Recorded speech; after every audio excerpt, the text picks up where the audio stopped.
everyone, to another episode of Dimitra's Dishes. Today I'm going to teach you how to make my no-knead Dutch oven bread. You don't need any special equipment to make this.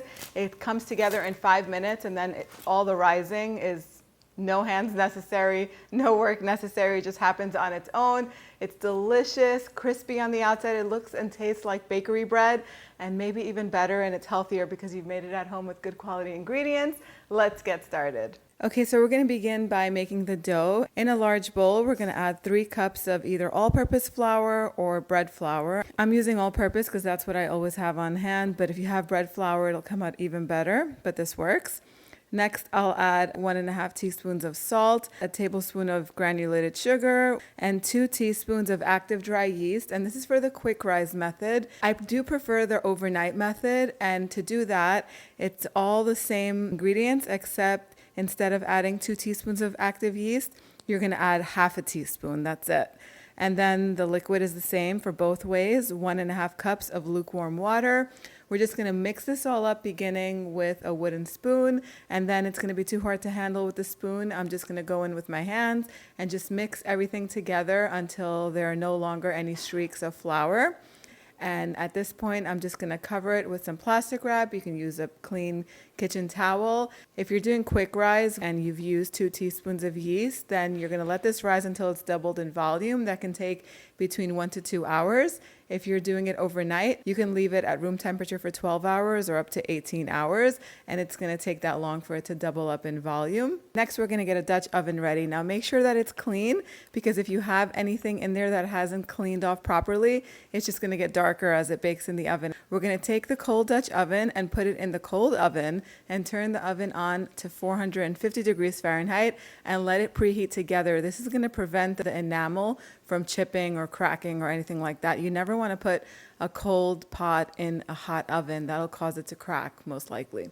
Okay, so while that's happening, we're going to take the dough and I'll lightly flour my counter and just roll the dough out. It's going to be really sticky, so you might need extra flour for this. Just roll it up into a ball, and then once it's rolled up, you're going to take a piece of parchment paper. This is just going to make the transfer very easy and also safe too.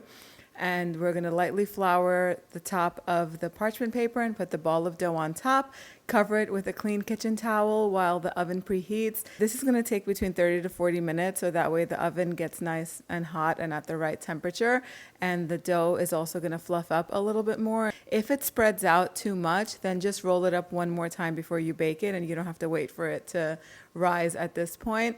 But get your Dutch oven out really carefully, wearing oven mitts. Take the lid off, and then just carefully with the parchment paper, put the bread in the Dutch oven and let it bake covered for 30 minutes. Uncover it and let it bake for about 15 minutes or until it gets nice and golden. The longer you keep it in there, the crispier and the darker the bread is going to get. It's totally up to you. Once it comes out of the oven, you want to let it rest at room temperature for at least 20 to 30 minutes, and then it'll be ready to serve.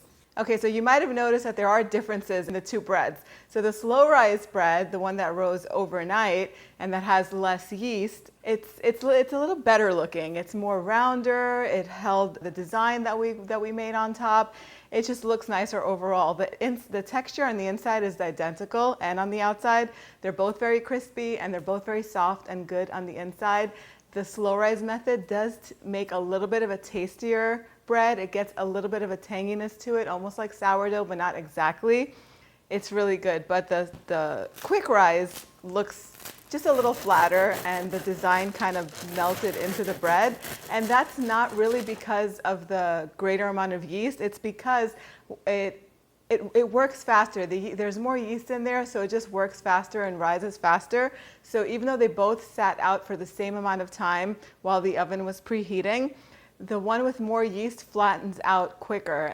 You're just going to have to put it in the oven quicker. But the way to fix that is to just roll it out again before you put it in the oven. Not roll it out, but roll it into a ball again, kind of bring it back together, and it'll rise beautifully and almost look identical to the slow rise method. I hope that makes sense. I'll write it much better and more easier to understand on the blog post. They're both delicious.